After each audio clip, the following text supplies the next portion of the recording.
তিব্বতী মঠ কথাটা শুনলেই মনে হয় রঙিন এক টুকরো উপাসনালয়। রঙিন পতাকা, প্রেয়ার হুইল, রঙিন বস্ত্র পরিহিত লামাদের দ্বারা চারিদিকে ধ্বনিত হচ্ছে ওম মানি পদ্মে হুম পবিত্র স্তুতি। কিন্তু যদি পাল্টে দিই সেই চিত্রটি, যদি পরিচয় করাই ভারতের সমতলের মাটিতে স্থাপিত প্রথম বৌদ্ধ মঠটির সাথে, যেটি দেখতে হলে আপনাকে উত্তরবঙ্গ বা সিকিম বা ভুটান যেতে হবে না, যেটি অবস্থিত আপনার বাড়ির খুব কাছে। চলুন দেখে নেওয়া যাক কেমন ছিল বা কেমন আছে সেই মঠটি। নিস্তব্ধ নির্বিকার ভাবে কত ইতিহাসের সাক্ষী হয়ে বয়ে চলা পশ্চিমবঙ্গের অন্যতম নদী হুগলি, যার দুপারে একদিকে মহানগরী তিলোত্তমা, অপর পারে পশ্চিমবঙ্গের প্রবেশদ্বার, যাদের আখ্যা দেওয়া হয়েছে যমজ শহর হিসাবে। আর এই দুটি শহরকে এক সুতোয় বেঁধে রেখেছে ঝুলন্ত এক ব্রিজ, নাম হাওড়া ব্রিজ। একদিকে বাণিজ্যিক হাতছানি, অপরদিকে রাজনৈতিক পাশা খেলা। আর এই দুয়ের টানাপোড়ানে মধ্যস্থতা করছে ধর্মীয় স্থানগুলি। কখনো তার নাম মন্দির, কখনো মসজিদ, তো কখনো গির্জা। তবে আজ কথা বলবো এরই মাঝে গড়ে ওঠা এক বৌদ্ধ মঠ নিয়ে। প্রায় 150 একর জমির ওপর হুগলি নদীর তীরে গড়ে ওঠা সমতলের প্রথম তিব্বতীয় মঠ ভোটবাগান। মনে প্রশ্ন আসতেই পারে, পাহাড় ছেড়ে সমতলে বৌদ্ধ মঠ, তাও মহানগরীর একদম কাছে হাওড়াতে, কিন্তু কেন? আগেই বলেছি, ইতিহাসের দিকে চোখ রাখলে দেখতে পাবো বেশিরভাগ ধর্মীয় স্থাপত্য গড়ে উঠেছে রাজনৈতিক পাশা খেলার মধ্যস্থতা হিসাবে। এটাও সেরকমই এক স্থাপত্য, 200 বছর প্রাচীন যে স্থাপত্য। তবে এই ইতিহাসের সূত্রপাত আরো আগে। সালটা 1772-73। ডুয়ার্স অঞ্চলে জলপাইগুড়ি থেকে 25-26 মাইল দূরে মরাঘাট নামক স্থানের সীমানা নিয়ে ভুটান রাজের সাথে চলছিল কুচবিহার রাজাদের বিরোধ। সেই সময় কুচবিহার রাজ পরিবারের মধ্যে চলছিল পারিবারিক মনোমালিন্য, আর সেই সুযোগকে কাজে লাগিয়ে 1772 সালে ভুটান রাজ একদল সৈন্য পাঠিয়ে সীমান্ত থেকে কুচবিহারের মহারাজ ধীরেন্দ্র নারায়ণ ও তার ভাইকে বন্দী করে আনেন। কুচবিহার রাজের নজির দেও খগেন্দ্র নারায়ণ তখন ইস্ট ইন্ডিয়া কোম্পানির সাথে এক সন্ধি সূত্রে আবদ্ধ হন। সালটা 1773 খ্রিস্টাব্দের এপ্রিল, মতান্তরে 1772-এর ডিসেম্বর। সন্ধি অনুযায়ী ইংরেজ বাহিনী ভুটান রাজকে পরাজিত করে কোচ মহারাজ ও তার ভাইকে উদ্ধার করে নিয়ে আসেন। তবে যুদ্ধের পরেও দুই দেশের মধ্যে চলতে থাকে মরাঘাট ও চামুচি নিয়ে সংঘর্ষ। অবশেষে 1815 খ্রিস্টাব্দে রংপুরের ম্যাজিস্ট্রেট ডেভিড স্কট সীমান্ত সমস্যার সমাধানের জন্য রাজা রামমোহন রায় ও কৃষ্ণকান্ত বসুকে ভুটানের দূত রূপে পাঠান। তবে দৌত্য কাজে রাজা রামমোহনকে ভুটানে পাঠানোর বহু আগেই বড়লাট ওয়ারেন হেস্টিংস দুই দেশের মধ্যে সীমান্ত প্রশ্নে মীমাংসার জন্য জর্জ বোগল ও ক্যাপ্টেন টার্নারকে শান্তি মিশনে তিব্বতে পাঠিয়েছিলেন। যে মিশনের কথা 1890 সালের এশিয়াটিক সোসাইটির জার্নালের প্রথম ভাগের প্রথম সংখ্যায় এবং বেঙ্গল ডিস্ট্রিক্ট গ্যাজেট হাওড়ার 1909 সালের অষ্টাদশ সংখ্যায় উল্লেখ আছে। ভুটানের পক্ষ থেকে এই মধ্যস্থতার প্রতিনিধিত্ব করার জন্য তিব্বতের তৎকালীন প্রসিদ্ধ টিসু লামাকে ঠিক করা হয়েছিল। টিসু লামা আবার ভারতের পুরাণগিরি মারফত বড়লাট ওয়ারেন হেস্টিংসকে এক বিশেষ পত্র দেন। এই পুরাণগিরির পত্র পেয়ে বড়লাট বোগল ও টান্নারকে তিব্বতে পাঠিয়েছিলেন। কিন্তু কে পুরাণগিরি? অত্যন্ত সাহসী, বহু ভাষায় পারদর্শী উত্তর ভারতীয় এক শৈব হিন্দু সন্ন্যাসী। ভারতীয় হলেও তিনি ছিলেন টিসু লামার বিশেষ স্নেহভাজক। মধ্যস্থতা চলাকালীন টিসু লামা ইচ্ছা প্রকাশ করেন ভাগীরথীর তীরে তিব্বতী সাধুদের সাধন ভাজনের জন্য বেশ এক খণ্ড জমি ইংরেজ সরকার দান করেন এবং মন্দিরটি যেন বঙ্গদেশের মন্দিরের মতোই তৈরি হয়। বড়লাট টিসু লামার এই প্রার্থনা মঞ্জুর করেন এবং 1778 সালে পুরাণগিরিকে ভাগীরথীর তীরে ঘুষুরিতে 100 বিঘা জমি দান করেন। গড়ে ওঠে ঐতিহাসিক ভোট বাগান মঠ। ভোট কথার অর্থ তিব্বত। তিব্বতী সাধুদের জন্য এই মঠ তৈরি হয়েছিল বলে এর নাম ভোট বাগান।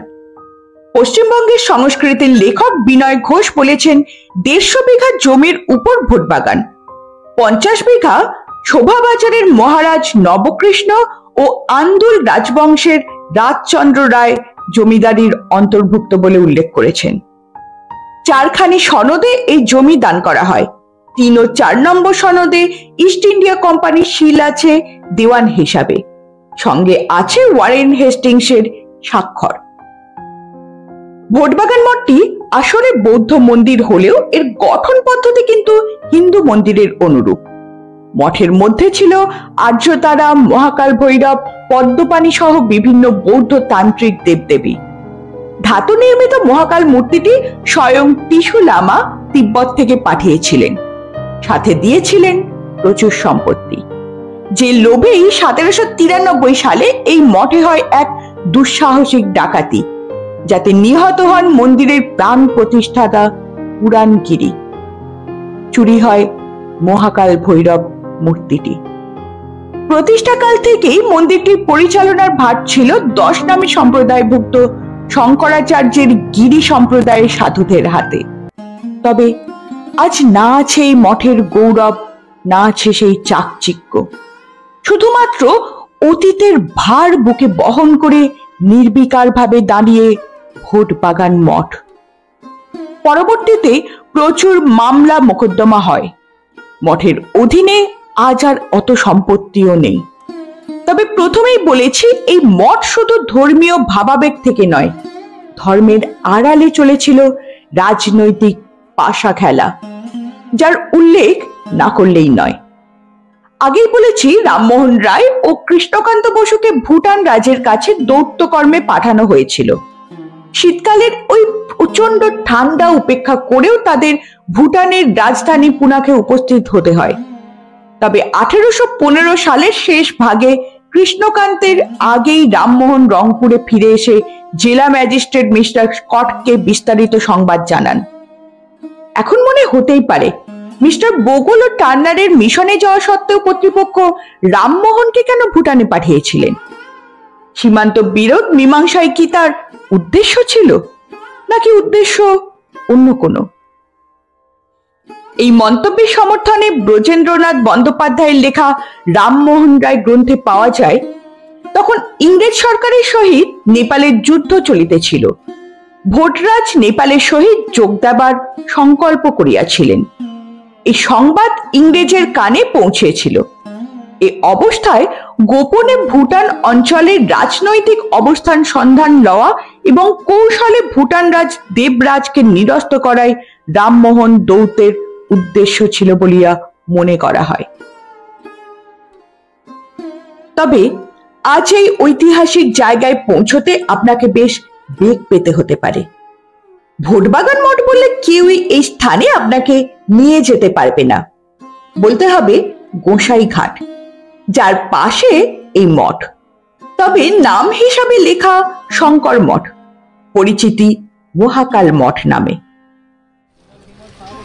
আমরা বেশ লোকে জিজ্ঞাসা করতে করতে, সত্যি করে বলতে কেউই চেনে না, তো ভোটবাগান জায়গাটা চেনে। ভোটবাগানে আসার পর এই জায়গাটা আসতে কিন্তু বেশ কষ্ট পেতে হয়েছে। তো জিজ্ঞেস করে করে আমরা ভোটবাগান মঠে, অ্যাকচুয়ালি বলবেন গোসাইঘাটে যাব। গোসাইঘাটটা সে তুলনায় লোকে চেনে।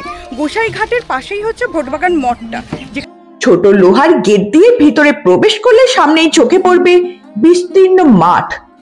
সামনে মঠটি, বাঁ দিকে 2টি ও ডান দিকে 4টি জীর্ণ মন্দির মতো। তবে এগুলো কোনোটি মন্দির নয়, সমাধি ক্ষেত্র। ডান দিকের জরাজীর্ণ সমাধি মন্দিরগুলি আজ আশেপাশের নেশাদ্রব্য সেবনের জায়গা। এইরকম একটা ঐতিহাসিক জায়গার নিরাপত্তা বিষয়ে প্রশাসন নির্বিকার, নিশ্চুপ। হবেই না বা কেন? চলে এসেছি সেই ভোটবাগান চত্বরে, যেটি হলো আমাদের ভারতবর্ষের সমতলের প্রথম তিব্বতী মঠ, যেটা অনেকেই জানে না। এবং এখানে এখন দেখা যাবে যে চারদিকে মানুষে আড্ডা মারছে, যাই হোক বিড়ি সিগারেট খাচ্ছে, খেলাধুলাও করে, সব কিছুই। এখানে একটা নতুন স্ট্রাকচার তৈরি হচ্ছে, এর ভেতরেই সেই মূর্তি আছে, যে মূর্তিটা দেখানোর জন্য অনেক রিকোয়েস্ট করলাম, কিন্তু বলছে যে 12টা বেজে গেছে আর ওনাদের পুরোহিত নেই, সেইটা বলছেন। আর এই যে আপনারা মন্দিরগুলো দেখছেন, 4টে এদিকে আছে, ওইদিকে 2টো আছে, এইগুলো কিন্তু অ্যাকচুয়ালি মন্দির নয়, এগুলো হচ্ছে সমাধি ক্ষেত্র। সমাধি মানে মারা যাওয়ার পর তাদের সমাধি দিয়ে তার উপরে এরকম মন্দিরের মতো স্ট্রাকচার করা হয়, এবং শিবলিঙ্গ কিন্তু প্রত্যেক ক্ষেত্রেই স্থাপন করা হয়েছিল, যেগুলো এখন নেই, একটি মাত্র মন্দিরে আছে, সেটাও দেখাবো।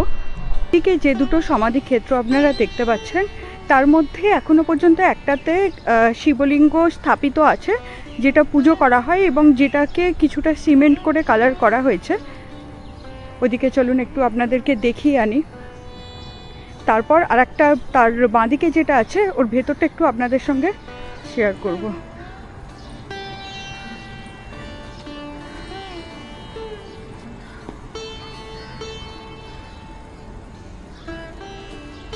এখন এটা জয় মহাকাল বাবা বলে লিখে দিয়ে একটা শিবলিঙ্গ ভেতরে স্থাপিত হয়ে অবস্থিত। ঠিক বাঁদিকেই যে সমাধি ক্ষেত্রটা, ওটা আপনাদেরকে একটু দেখাতে চাই।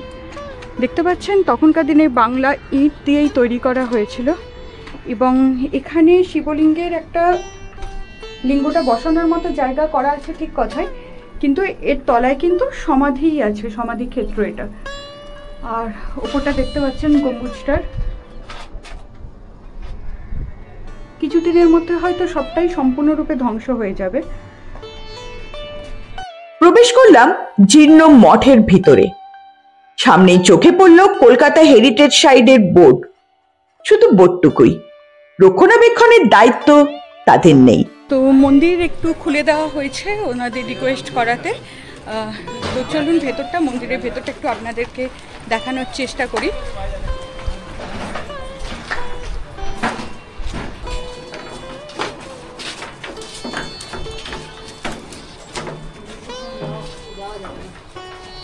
এটা কলকাতা হেরিটেজ সাইটের অন্তর্গতই একটা স্টেট। এই যে পশ্চিমবঙ্গ হেরিটেজ কমিশন 2001 আইন অনুযায়ী এটা কিন্তু সংরক্ষিত একটা মনুমেন্ট, কিন্তু সংরক্ষণের কোনো অবস্থা আপনাদের চোখে পড়বে না, শুধু একটা বিজ্ঞপ্তি বা একটা নোটিশ দিয়েই খালাস। মূল মন্দিরে আজ অধিষ্ঠাত্রী আর্য তারা বা প্রজ্ঞা পারমিতা। ডান দিকে নবনির্মিত ভোগঘর।